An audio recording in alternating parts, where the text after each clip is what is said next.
说的真的是我，现在居然有人称呼我是小白脸，你还挺高兴？该说什么好？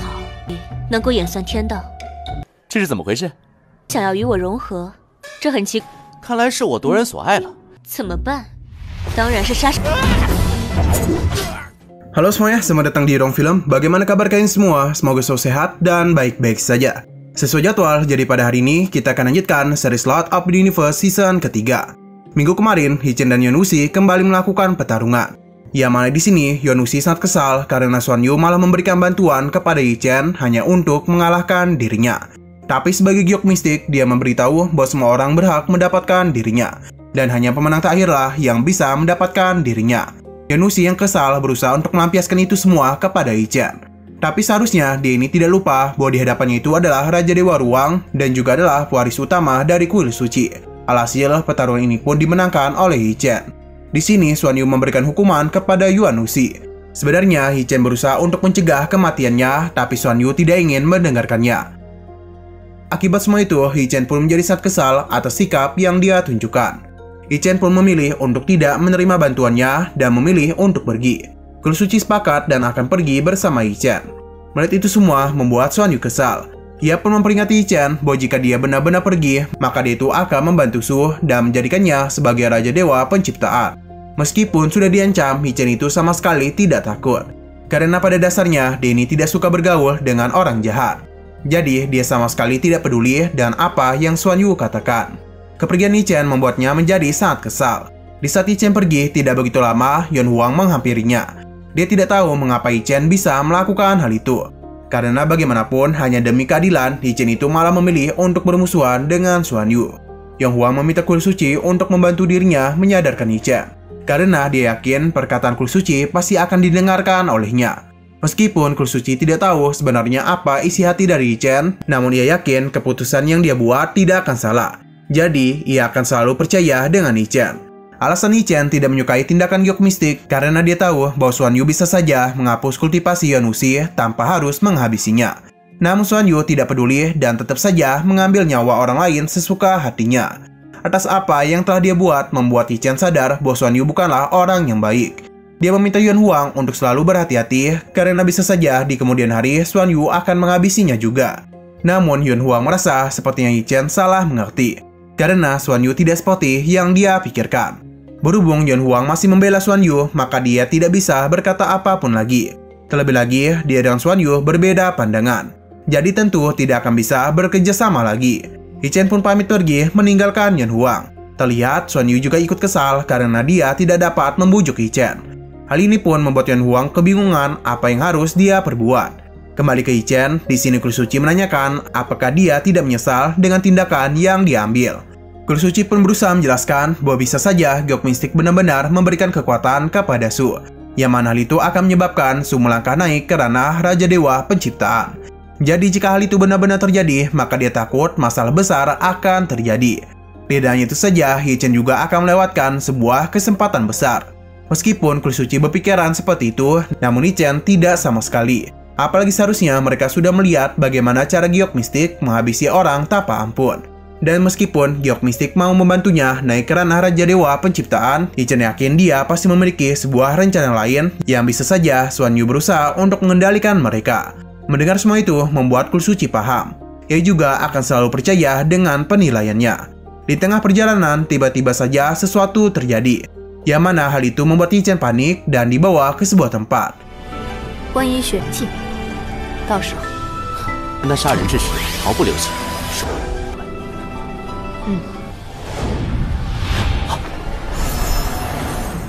Pada saat juga kita pun dibawa kepada Baiki, yang mana dia sadar bahwa ini adalah giliran dia bertindak.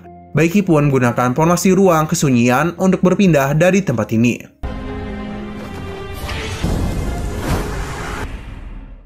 Di sisi lain, Loji memberitahu kepada mereka semua bahwa Hichen dan kuil suci telah berhasil melewati ujian tertinggi. Jadi, ia pun meminta untuk menyerahkan semua taruhan yang telah mereka sepakati sebelumnya. Mereka kebingungan bagaimana bisa orang-orang itu berhasil menyelesaikan ujian ini. Mereka pun yakin Loji sudah tahu hasilnya dari awal. Maka karena itulah dia sengaja menipu mereka. Tentu saja hal ini tidak dibenarkan olehnya. Karena bagaimana cara dia untuk bisa mengetahui sesuatu yang belum pernah terjadi. Tidak hanya itu, dia ingatkan lagi bahwa tidak ada satupun orang yang pernah mencapai lantai 60. Sebenarnya mereka tidak ingin percaya dengan perkataan Loji. Namun apa daya mereka sudah setuju untuk bertaruh, maka harus mereka tepati. Berkat Ichen, Loji pun menerima begitu banyak harta dari mereka. Namun Loji tidak akan memanfaatkan Ichen begitu saja karena dia juga akan memberikan bantuan kepada Ichen. Beberapa saat kemudian, Loji pun melakukan sesuatu. 你们，我可是把一定要争气才行啊！ Yama ternyata ia memasukkan pikirannya untuk berteleportasi ke dalam lantai ujian. Alasan dia melakukan hal ini karena dia ingin berkomunikasi dengan Xuan Yu. Ia juga menanyakan tentang masalahnya dengan Ichen. Apakah dia itu melakukan sesuatu yang membuat Xuan Yu tidak senang? Namun Giok Mistik tidak ingin memberitahunya karena bagaimanapun itu bukanlah urusan Laoji. Laoji hanya tertawa dan memberitahu bahwa Dewa Pembunuh Baiki akan segera datang ke bumi. Jadi untuk sekarang ini hanya Ichen saja yang bisa menghadapinya. Ia pun berharap agar Xuan Yu bisa memberikan belas kasihan kepada mereka. Xuan Yu penasaran bagaimana cara Loji bisa sepercaya diri ini. Wajar bagi Loji sangat percaya dengan Ichen, karena dia adalah Raja Dewa Ruang dan juga menguasai hukum ruang dan waktu. Jadi setelah melangkah naik ke ranah Raja Dewa Penciptaan, dia yakin kekuatan Ichen pasti bisa mengalahkan Baiki. Xuan Yu memberitahu bahwa dia sudah berniat memberikan bantuan kepada Ichen untuk melangkah naik ke ranah Raja Dewa Penciptaan. Namun Ichen sendiri yang menolak tawarannya. Mendengar itu semua membuat Loji terkejut. Merasa ada masalah terhadap Ichen, maka ia akan berbicara dengannya. 开心了，这件叶晨莫，也马上就神王，掌握了时间，其实力定在杀。踏入造化神王境，这其中可能有什么误？ Tapi Xuan Yu melarangnya karena Ichen harus membayar kesombongannya itu. Mengetahui Xuan Yu saat marah kepada Ichen, jadi Loji merasa bahwa kemungkinan hanya ada satu pilihan saja yang bisa dirinya perbuat. Yang mana itu adalah melawannya secara langsung untuk membantu Ichen. Xuan Yu memintanya untuk memikirkan hal itu lagi. Namun Loji merasa inilah satu-satunya cara yang bisa dirinya lakukan. Dan tidak ada pilihan lain. Xuan Yu paham dan dia akan menunggu kedatangan Loji. 唯有一个选择，那就是与我对抗你。大人，我别无选。 Sino kembali kepada Ichen, yang mana dia itu sudah berpindah ke sebuah tempat. Saat itu juga, suara dari Tantayu pun membangunkannya. Yang mana ternyata Tantayu tepat berada di hadapannya. Tidak hanya dia saja, namun ternyata semua gadis Ichen berada di sini. Ia pun kebingungan mengapa mereka bisa berada di sini. Dan sebenarnya apa yang telah terjadi. Di tengah kebingungannya, ia pun melihat Baiki yang akan menghabisi para gadisnya. Sontak saja hal itu membuat Ichen terkejut. Untung saja itu semua hanyalah mimpi saja. Tapi Ichen ini benar-benar dibawa ke sebuah tempat. Ia pun penasaran di manakah sekarang dirinya berada. 是哪里？ Beberapa saat kemudian, ia pun melihat ada beberapa orang di hadapannya. Namun Ichen masih kebingungan kemana Kursuci berada. Karena seharusnya dia itu berada tepat di sampingnya. Tidak begitu lama, seseorang dengan panahnya mendekati Ichen. Orang itu penasaran sebenarnya ada urusan apa Ichen datang ke tempat mereka. Ichen yang tidak tahu bagaimana cara dia kemari mulai menanyakan tentang tempat itu. Yang mana ternyata ini adalah tempat di mana klan Dewa Pemanah tinggal. Klan Dewa ini sudah puluhan ribu tahun menjaga Giok Mistik. Mendengar semua itu menyadarkan Ichen bahwa sepertinya planet yang berada di sekitaran tempat ini terkait dengan Giok Mistik. Nah, Dewa Pemanah ini merasa Ichen adalah orang yang ada di dalam legenda mereka. Jadi, ia pun segera membawa Ichen menuju ke sebuah tempat. 这是哪里？哦，一神，果然这一切，你应该传说中。 Setelah berjalan cukup panjang, akhirnya mereka tiba di sebuah altar. Yang mana dewa itu menanyakan apakah Ichen bisa membuka formasi sinar ilahi. Nah, beberapa saat kemudian adik dari dewa ini pun muncul. Seketika saja Ichen memanggil gadis ini sebagai Giok Mistik. Melihat adiknya tersiksa, dewa ini meminta Ichen untuk segera melepaskannya. Ichen pun meminta maaf karena bertindak sembrono. Dewa itu pun kebingungan mengapa dia memanggil adiknya sebagai Giok Mistik. Ichen mencoba kembali menanyakan apakah gadis ini benar-benar adalah Giok Mistik atau bukan. Dewa ini menjelaskan bahwa giok mistik merupakan artefak ilahi yang diabadikan oleh klan mereka. Sedangkan adiknya adalah manusia, maka bagaimana bisa Hichen memanggilnya sebagai giok mistik?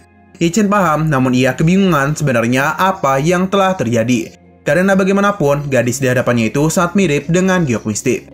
Namun dewa ini sama sekali tidak tahu apa yang dibicarakan olehnya. Tidak yang membahas hal itu lagi, Hichen pun berusaha untuk mengalihkan pembicaraan. Ia pun kembali menanyakan sebenarnya tempat apakah ini. Dewa ini kembali menjelaskan bahwa ini adalah tanah klan Dewa Pemanah dan mereka sudah tinggal di sini selama beberapa generasi. Hichen pun penasaran mengenai alasannya datang kemari. Apalagi gadis di hadapannya sangat mirip dengan giok mistik. Hichen kembali menanyakan tentang temannya yang datang bersama dia kemari. Tapi mereka sama sekali tidak melihat orang lain selain dia datang ke tempat itu. Hichen yang kebingungan kembali menanyakan maksud dari dewa itu, yang mana tadi dia mengatakan bahwa dirinya ini adalah pria dalam legenda. Yang mana ternyata leluhur klan Dewa Pemanah memiliki sebuah legenda bahwa akan ada seseorang yang akan datang kemari. Yang mana orang itu akan membantu mereka dalam membuka formasi sinar ilahi. Yang mana hal itu tentu saja untuk mendapatkan giok mistik. Dengan begitu, klan Dewa Pembunuh akan mendapatkan kekuatan ilahi tertinggi. Hichen pun sadar bahwa orang yang sejak tadi mereka bicarakan adalah dirinya. 这里是一神之地，来到这里。啊，看到他吗？除了你妹是一个人，你为何说我妹？不错，这个传说。 Beberapa saat kemudian, para warga pun datang untuk melihat pria di dalam legenda. Untuk sekarang, Hichen mencoba untuk tidak memikirkan hal itu dulu. Jadi dia kembali menanyakan bagaimana cara dia untuk membuka formasi sinar ilahi. Tapi dewa di sebelahnya juga tidak tahu karena berdasarkan legenda mereka, hanya orang yang ditakdirkan saja yang mampu membuka formasi ini. Hichen paham dan ia pun mulai mendekati altar itu. Baru saja menyentuhnya, tiba-tiba saja sesuatu pun terjadi. 我也不知道。神妖之阵被激活了。 Melihat hal ini membuat kedua orang itu sangat terkejut karena formasi sinar ilahi telah aktif. Mereka pun tidak menduga ternyata Hichen memang adalah pria yang berada di dalam legenda. Di saat Hichen menyentuh formasi ini, tiba-tiba saja sebuah rantai pun muncul dan mengikatnya. Hal ini sontak saja membuatnya terkejut karena dia bukan terjebak biasa, melainkan kekuatannya itu diserap oleh rantai ini. Melihat hal itu membuat mereka kebingungan sebenarnya apa yang telah terjadi kepada Hichen. Hingga pada akhirnya mereka pun sadar bahwa formasi ini sedang menyerap habis kekuatan Hichen. Tanpa pikir panjang, mereka pun berusaha untuk membantunya. Di sini Hichen kebingungan bagaimana bisa dirinya terjebak. Dan sebenarnya siapa yang telah memasang perangkap ini? Ia pun menduga hal ini pasti dilakukan oleh giok mistik.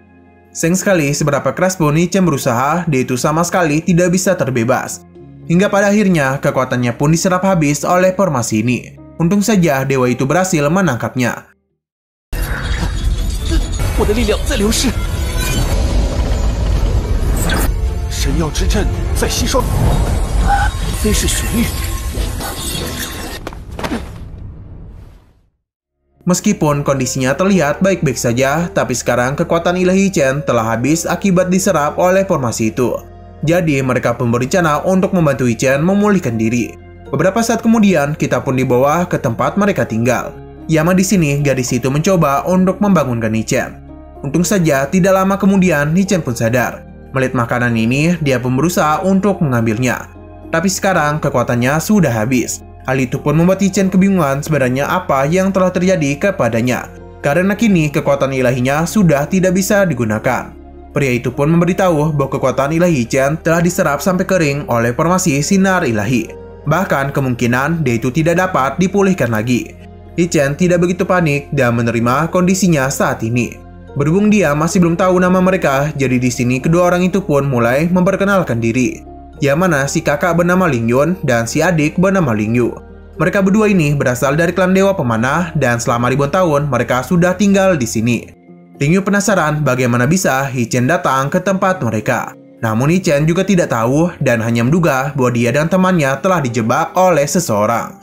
Bahkan mereka sempat berjalan melalui ruang hingga mencapai ke tempat ini. Sayang sekali dia ini terpisah dengan kulit suci. Pada saat juga Hichen pun tertarik dengan potongan giok milik Ling Yu. Hichen meminta untuk memperlihatkan hal itu kepadanya. Tapi sayang sekali Ling Yu menolak dengan alasan tidak bisa menunjukkannya. Karena bagaimanapun ini adalah artefak dari klan Pemanah.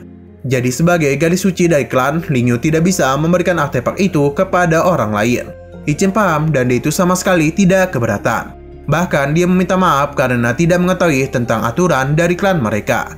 Di sini Ichen menanyakan apakah mereka tahu bagaimana cara untuk keluar dari dunia ini. Namun sayang sekali mereka tidak tahu karena selama ini mereka selalu tinggal di sini dan tidak pernah meninggalkan tempat itu. Karena selama ini mereka selalu tinggal di sini dan tidak pernah meninggalkan tempat itu. Mengetahui hal ini, Ichen pun berencana untuk mencari jalan keluar sendiri. Tapi Lingyun melarangnya. Karena bagaimanapun ini sudah malam dan para binatang pelahap jiwa akan berkeliaran. Jadi jika Ichen keluar, maka bisa dipastikan dia itu akan mati. Ichen agak terkejut dan meminta untuk menjelaskannya lebih lanjut. Yang mana di tempat ini ada binatang yang suka melahap jiwa orang-orang. Namun mereka hanya keluar pada malam hari saja. Ichen pun kebingungan sebenarnya di mana dia sekarang. Di sini, Lingyu memberitahu bahwa tetua klannya mengatakan bahwa kekuatan ilahi Ichen telah tersedot hingga kering. Jadi, apakah Ichen itu tidak sedih karena telah kehabisan kekuatannya? Sebenarnya, Ichen cukup sedih tapi dia tidak ingin memikirkan hal itu. Karena jika terus bersedih, tidak akan menyelesaikan masalah. Lingyu merasa perkataan Ichen memang ada benarnya. Apalagi dia itu menganggap ini semua sebagai sebuah berkah tersembunyi. Terlebih lagi, dia bersyukur karena masih hidup. Mendengar perkataannya membuat Lingyu semakin yakin bahwa Ichen pasti ada orang yang bisa membuka sinar ilahi.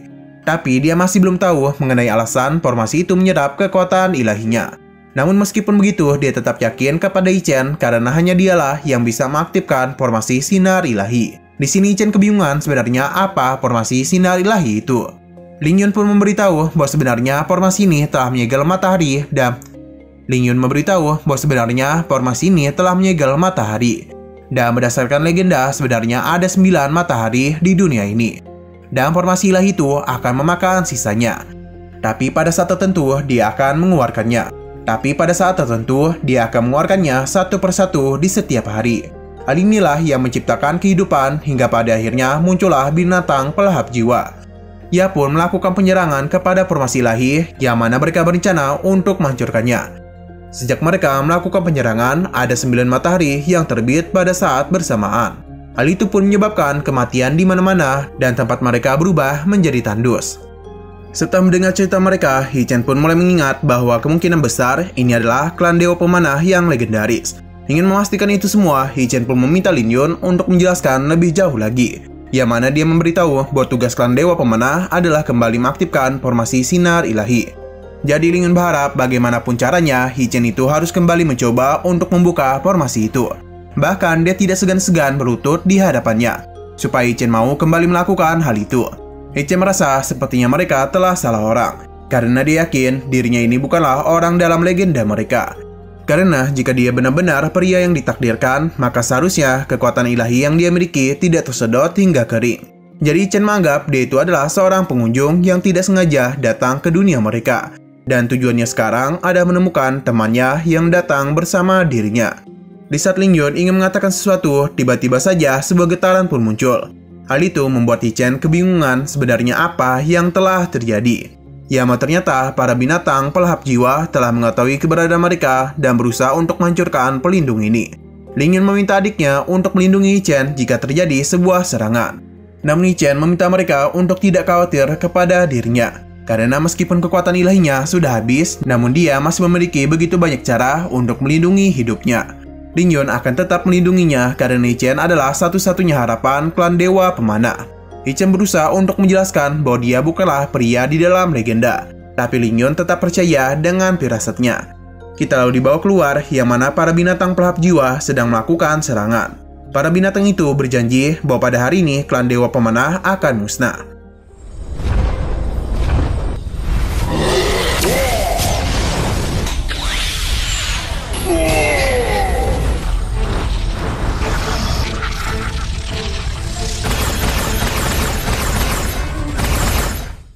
Meskipun Lingyun telah berhasil mengalahkan salah satu dari mereka, tapi hal itu tidak bisa menghentikan serangan yang lainnya. Yang mana para binatang itu terus saja berusaha untuk menghancurkan penghalang itu. Tentu saja Lingyun sangat khawatir karena bisa saja penghalang mereka berhasil dihancurkan. Dan benar saja beberapa saat kemudian penghalang itu hancur dan para binatang pelahap jiwa mulai kembali melancarkan serangan.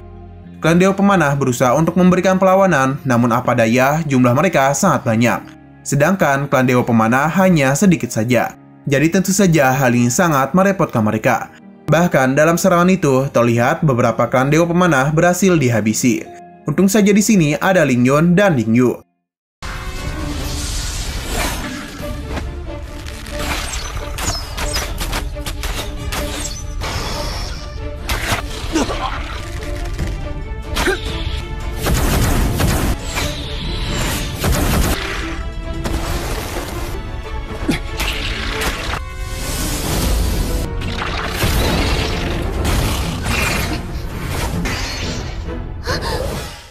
Dengan kekuatan yang mereka miliki, telah berhasil menghabisi begitu banyak binatang pemakan jiwa. Tapi beberapa saat kemudian, ada satu binatang yang berhasil mendekatinya. Hal itu sempat membuat Ling Yun panik. Untung saja di sini, Yi Chen berhasil melindungi Ling Yu. Ia memberitahu bahwa meskipun kekuatan ilahinya sudah habis, tapi dia masih memiliki begitu banyak cara untuk melindungi dirinya. Yi Chen dan kedua kakak beradik ini memang berhasil menghabisi beberapa binatang pelahap jiwa. Namun karena jumlah dari binatang itu terus bertambah, maka mau tidak mau mereka ini harus pergi ke sebuah tempat. Berhubung kondisi sudah sangat tidak menguntungkan, jadi Ling Yun berencana untuk membawa mereka semua pergi ke formasi sinar ilahi. Karena dia yakin hanya formasi itulah yang dapat melindungi mereka.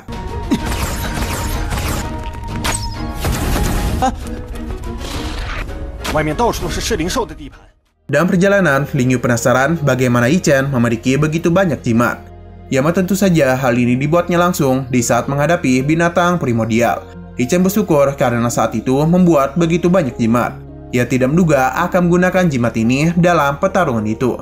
Yi Chen bersyukur karena pada saat itu dia membuat begitu banyak jimat. Ia tidak menduga akan menggunakan jimat itu dalam pertarungan ini. Mendengar Yi Chen memiliki jutaan jimat membuat Ling Yu sangat terkejut. Nah, terlihat beberapa anggota dari klan pemanah juga memutuskan untuk meninggalkan tempat tinggal mereka. Sedangkan Yi Chen dan yang lainnya akhirnya sampai juga. Tidak begitu lama, mereka pun tiba di depan formasi sinar ilahi. Namun ternyata binatang pelahap tidak membiarkan mereka lari begitu saja. Karena binatang ini terus berdatangan, jadi Ling Yun meminta Xing Yun untuk kembali mencoba mengaktifkan formasi sinar ilahi. Dia tahu betul permintaannya sangat lancang, namun hanya inilah yang bisa mereka coba. Yi Chen merasa dirinya ini bukanlah pria di dalam legenda.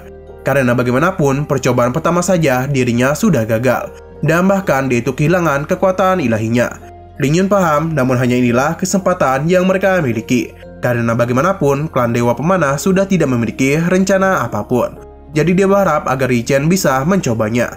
Tidak itu saja, Ling Yun berjanji klan Dewa Pemanah akan selalu melindunginya. Pada saat juga, sesuatu pun terjadi kepada kalung giok milik Ling Yu. Hal ini sontak saja membuat Yi Chen kebingungan sebenarnya apa yang telah terjadi. Melihat hal itu menyadarkan Ling Yun bahwa kemungkinan besar rahasia yang mereka cari berada di dalam batu giok ini. Dia yang berusaha untuk menyentuhnya malah terpental akibat kekuatan besar dari giok tersebut. Di sisi lain, para binatang pelahap masih berusaha untuk menghabisi mereka semua. Ling Yun meminta teman-temannya untuk menahan para binatang itu, karena dia yakin adiknya dan Yi Chen akan mengaktifkan formasi sinar ilahi. Menyadari teman-temannya sedang kesulitan, Ling Yun pun berencana untuk memberikan bantuan. Dan untuk tempat ini dia serahkan kepada Yi Chen dan adiknya. Ling Yun pun mengajak teman-temannya untuk maju bersama-sama. 不错，这个传说啊，灭了他们，比他们两个开启神药，这边就拜托。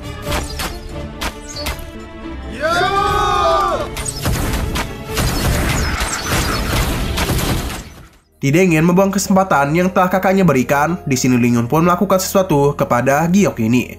Di saat Yi Chen ingin kembali menyentuh formasi ini, pada saat juga Ling Yun mencegahnya.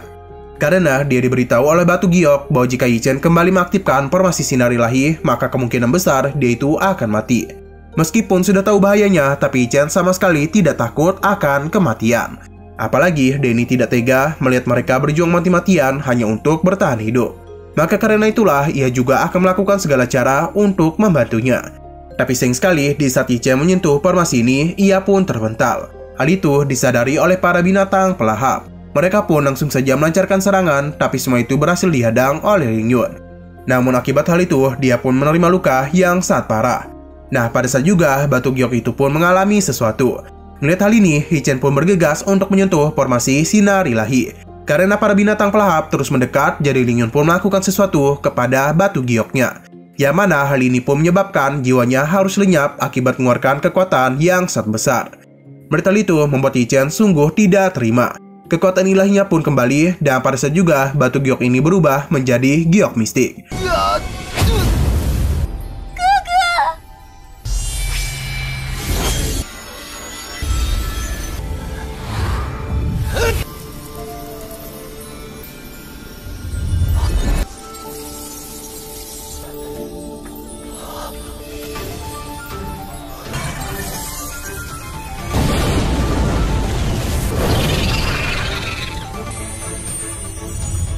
Kita lalu dibawa kembali kepada He Chen, yang mana dia itu sangat penasaran di mana dia sekarang.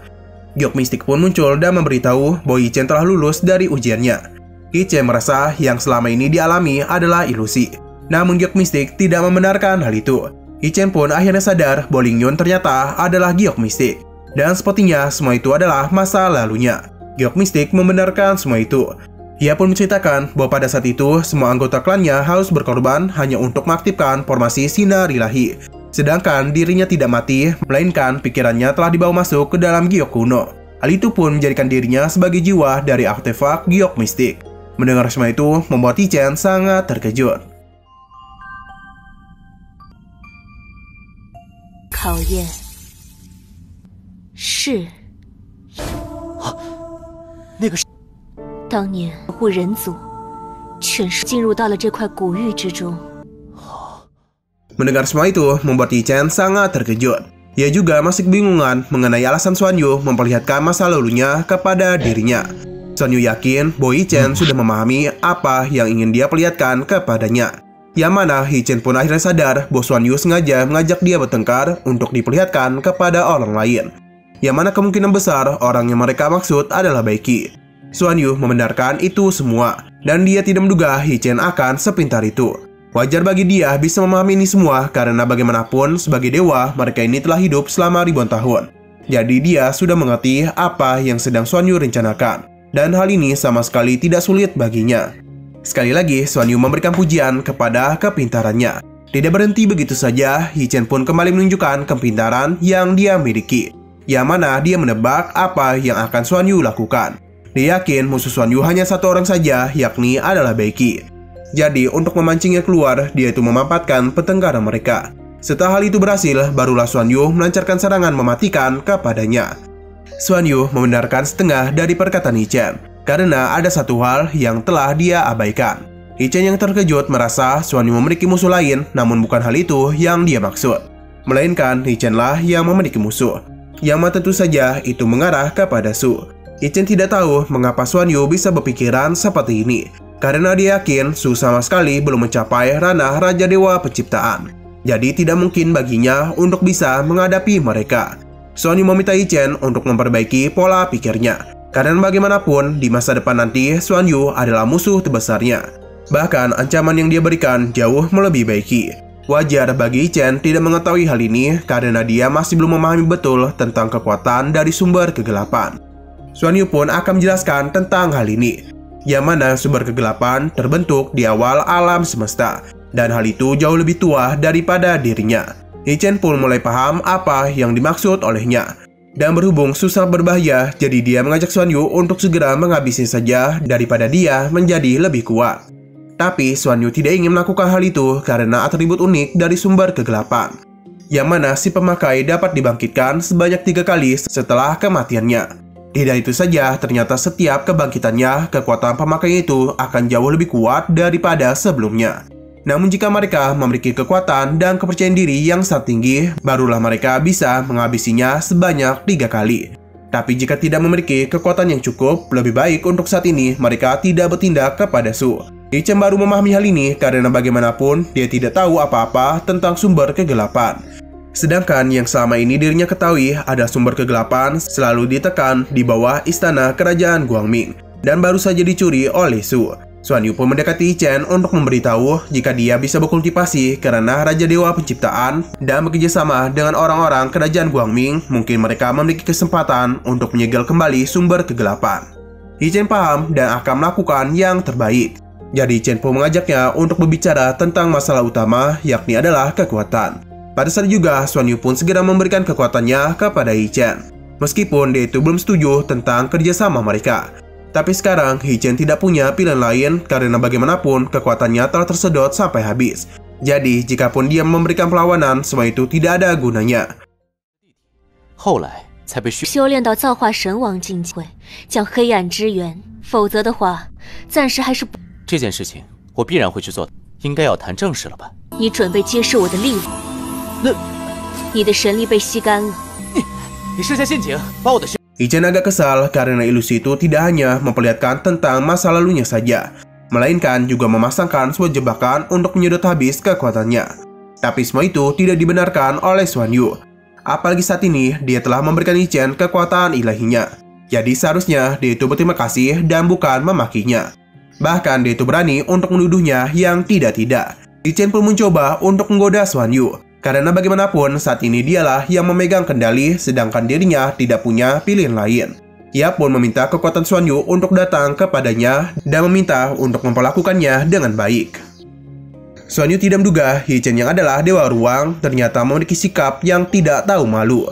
Hi Chen pun merasa hal ini bisa terjadi karena dia sedang berhadapan dengan wanita yang juga tidak memiliki rasa malu. Hal itu pun membuat Xuan Yu kesal dan segera mengirimkan kekuatannya secara paksa kepada Hi Chen. 少得了。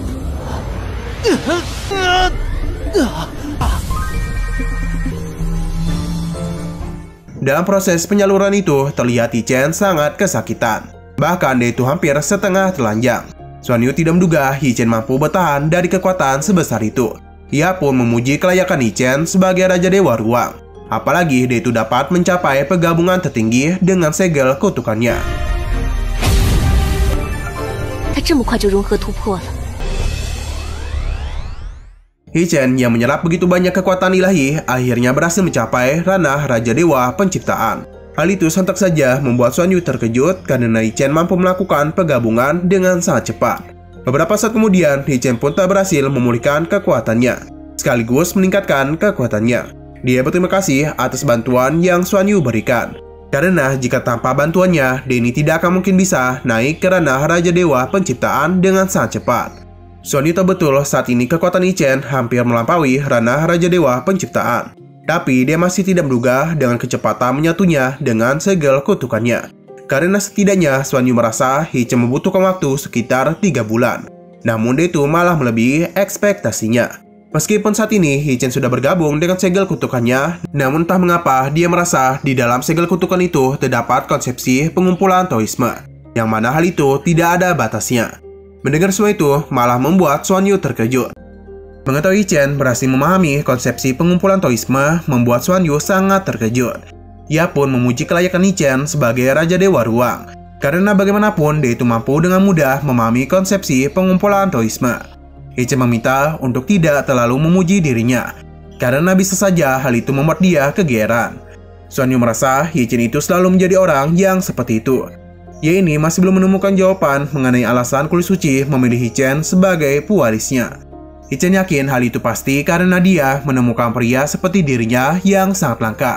Apalagi beberapa orang banyak terlihat begitu serius, namun nyatanya dia memiliki niatan buruk di hatinya. Sedangkan ada juga beberapa orang yang terlihat tidak serius, namun sebenarnya mereka adalah orang yang baik. Jadi bisa dikatakan Hi Chen adalah orang yang baik. Mendengar dia memuji diri sendiri malah membuat Xuan Yu yakin betapa narsisnya Hi Chen ini. Bukannya malu, dia itu malah membanggakan hal ini. Hi Chen menerima semua pujian itu dan menganggap ini semua sebagai hiburan untuk dirinya. Meskipun Hi Chen memiliki sikap seperti ini, namun ia sama sekali tidak kecewa dengannya. Ia pun mulai mengerti mengapa kulit suci sangat menghormatinya. Hi Chen pun sadar Xuan Yu dan kulit suci pasti sudah saling kenal. Pada saat juga, ia pun mulai membayangkan hal-hal yang tidak benar. 你飘的还少吗？有些人看起来一本正经的，其实是个……脸上贴金。啊，你们很…… Hi Chen pun mulai mencium adanya bau-bau penipuan yang telah dia alami. Xuan Yu pun meminta kulit suci untuk segera keluar. Yang mana pada saat juga ia pun meminta maaf kepada Ichen karena dia sama sekali tidak memiliki niatan untuk membohonginya. Ichen pun mulai paham sebenarnya apa yang telah mereka lakukan. Xuan Yu meminta untuk tidak menyalahkan dirinya karena Kuil Suci memberitahu dirinya bahwa Ichenlah satu-satunya harapan mereka untuk menghadapi sumber kegelapan. Ichen paham dan malahan dia ini sungguh tidak menduga bahwa mereka berdua adalah harta yang sudah ada sejak awal terbentuknya alam semesta. Dan tentunya mereka pasti sudah saling kenal. Ichen tidak menduga dirinya akan ditipu oleh mereka berdua. Xuan Yu meminta Kuil Suci untuk tidak bersikap lembut lagi kepada Ichen. Karena hanya untuk menipunya, mereka ini juga telah membuat orang luar datang kemari. Ichen tidak terlalu khawatir tentang hal ini. Karena dia akan mengandalkan kedua gadis itu. Tapi tentu saja ini hanyalah candaannya saja. Karena bagaimanapun Ichen ini sangatlah pintar. Xuan Yu agak lega karena akan menjadi masalah jika dia itu menyimpan dendam karena masalah seperti ini. Di sini Ichen masih penasaran mengapa mereka berdua terlalu mewaspadai sumber kegelapan. Yang mana ternyata sumber kegelapan bukanlah sesuatu yang bisa diremehkan. Bahkan jika dia dan Kuil Suci bekerja sama, hal itu tidak dapat menghentikannya. Hal itu baru bisa terjadi jika Ichen dapat menemukan harta lainnya. Mendengar hal itu membuat Ichen terkejut karena ternyata ada harta lain yang mana itu adalah harta tertinggi yang mampu menghadapi sumber kegelapan. Harta itu bernama sumber tak terbatas yang legendaris. Tapi sayangnya kedua gadis ini juga tidak mengetahui keberadaannya. Bahkan mereka tidak pernah melihatnya. Hal itu pun semakin membuat Ichen kebingungan bagaimana cara dia untuk mencarinya. Untung saja Xuan Yu mengetahui sesuatu. Dia tahu betul sumber tak terbatas merupakan keberadaan yang paling misterius. Berdasarkan legenda, harta ini memiliki 7 penerus dan masing-masing dari mereka adalah orang terkuat dari alam semesta lain. Xuan Yu akan membawa mereka melewati ruang dan waktu supaya bisa menemukan para penerus itu. Keberadaan Xuan Yu di sisi mereka sangatlah menguntungkan, karena dia ini adalah harta ilahi yang mampu berkomunikasi dengan alam semesta lain. Namun Ichen takut jika Becky datang, siapa yang akan menghadapinya. Xuan Yu menenangkannya karena bagaimanapun bumi masih dijaga oleh beberapa orang kuat dan Loji adalah salah satunya. Jadi Ichen tidak perlu khawatir. Sebenarnya Ichen masih ragu, namun Kuil Suci menenangkannya dan lebih baik percaya kepada Xuan Yu. Ichen paham, namun ia menanyakan tentang kondisi para gadisnya. Yang mana Xuan Yu berjanji akan membawa mereka. Tapi sekarang mereka tidak bisa menunda-nunda waktu lagi dan harus secepat mungkin pergi. Pada saat juga, Xuan Yu pun menggunakan tekniknya untuk berpindah tempat. 也未曾见过们，毕竟我是能还有7个继承者，都是另外一人的唯一希望。那该如何是好？护的，老子便是其中之一。听玄玉的，没，我会把他们都带上的。不，好。 Di sisi lain, terlihat Loji ini merasa ada yang aneh pada dirinya. Karena setiap melakukan hitungan, entah mengapa dia tidak bisa merasakan aliran keberuntungannya. Ia pun merasa sesuatu yang besar akan segera terjadi. Kita lalu dibawa kepada Becky, yang mana dia itu merasa adanya fluktuasi spesial yang cukup kuat. Ia pun mulai merasa adanya suatu keanehan. Beberapa saat kemudian, Su pun datang untuk menemuinya, yang mana dia itu memberitahu bahwa dia merasakan panggilan dari Becky. Jadi karena itulah dia datang kemari. Ia pun melaporkan kegagalannya mendapatkan giok mistik dan juga kematian dari Yuan Wuxi. Becky paham dan hal ini sama sekali tidak masalah untuknya. Apalagi semua itu bisa terjadi akibat dia yang salah memperhitungkan situasi. Bahkan ada sesuatu yang melebihi pikirannya. Su sangat penasaran dengan tujuan mereka selanjutnya. Becky pun meminta dia untuk segera memanggil pasukan bintang primordial. Karena dia itu memiliki sebuah rencana tersembunyi. Su paham dan akan segera memanggil mereka. Sinol kembali kepada Ichen, yang mana mereka itu dibawa pergi ke sebuah tempat. Hal ini membuatnya penasaran sebenarnya kemana Xuan Yu membawa mereka pergi. Ternyata ini merupakan istana Kaisar Kongming dari alam dewa spiritual.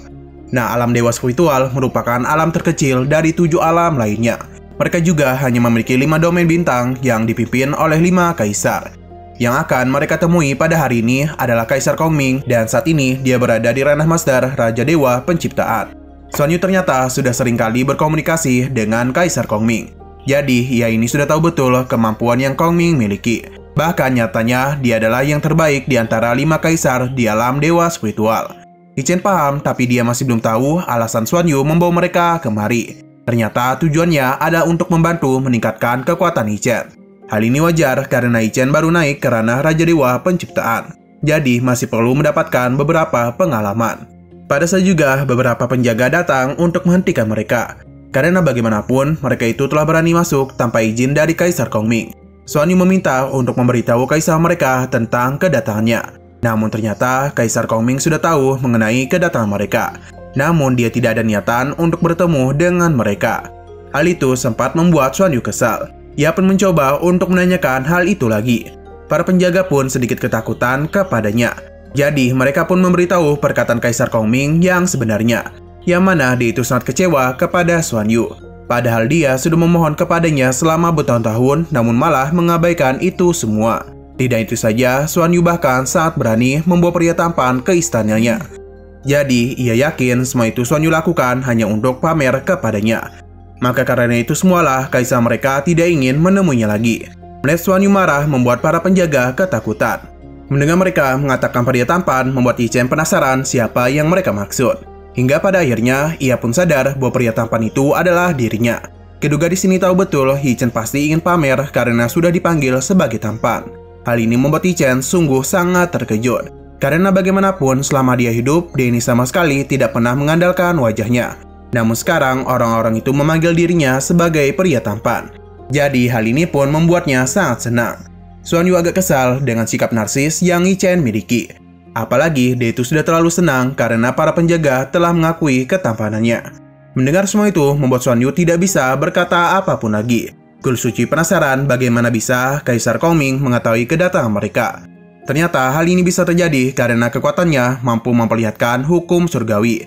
Jadi untuk merasakan keberadaan mereka sangat mudah untuknya.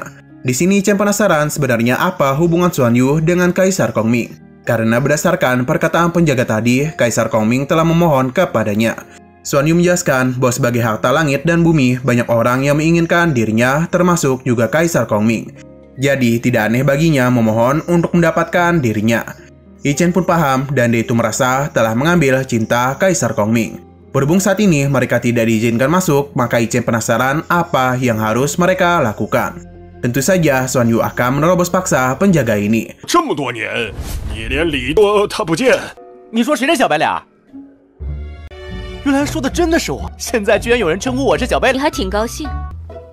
该说什么好？你能够演算天道，这是怎么回事？想要与我融合，这很奇。看来是我夺人所爱了。怎么办？当然是杀。 Dan kekuatannya, dia ini dan mudah mengempaskan para penjaga. Bahkan ada dari mereka yang harus tertusbol.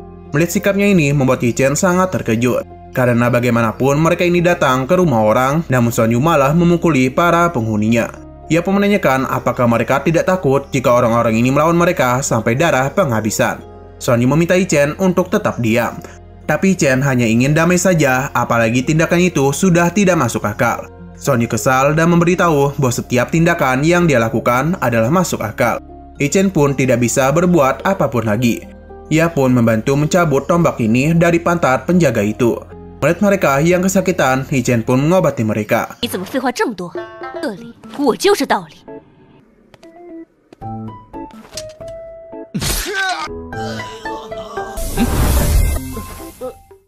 Ia tidak menduga sikap Xuan Yu dan Kul Suci sama saja. Yi Chen pun berharap agar mereka tidak mencari musuh lagi. Apalagi jika memang ingin menegakkan keadilan, mereka ini harus mendapatkan banyak dukungan dan juga teman. Tapi kedua wanita ini sama sekali tidak ingin mendengarkan perkataannya. Ia pun tidak bisa membayangkan bagaimana cara dia harus melayani kedua wanita ini. Yi Chen yakin pasti hal itu akan sangat berat. Di perjalanan itu, Kaisar Kongming pun berbicara kepada Xuan Yu. Yang mana dia itu tidak menduga Xuan Yu akan sangat berani menyerang penjaga istananya. Ia yakin mereka pasti tidak menghormatinya sebagai seorang kaisar. Kaisar Kongming berusaha untuk menyerangnya. Namun hal itu dengan mudah dihentikan oleh Xuan Yu.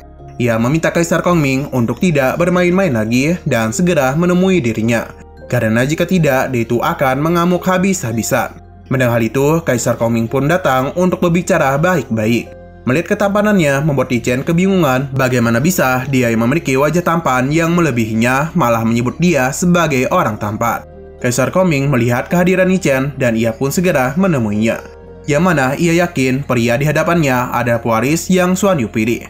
Sayang sekali episode pada hari ini harus bersambung dulu. Jadi kita tidak bisa melihat mereka beradu ketampanan. 是不是太不给我面子了？不认识你。能好好说。这是小白脸儿，不明大帝。这个就是。 Nah, sekian dulu pada video kali ini. Untuk video selanjutnya akan hadir pada minggu depan. Jadi bagi kalian yang ingin mengikuti series ini, langsung klik subscribe dan aktifkan loncengnya. Oke, terima kasih yang sudah menonton video sampai habis. Jika kalian suka pada video ini, klik like dan share ke teman-teman kalian tentang channel ini. Dan ditunggu aja kelanjutannya. Oke, sampai jumpa di video selanjutnya.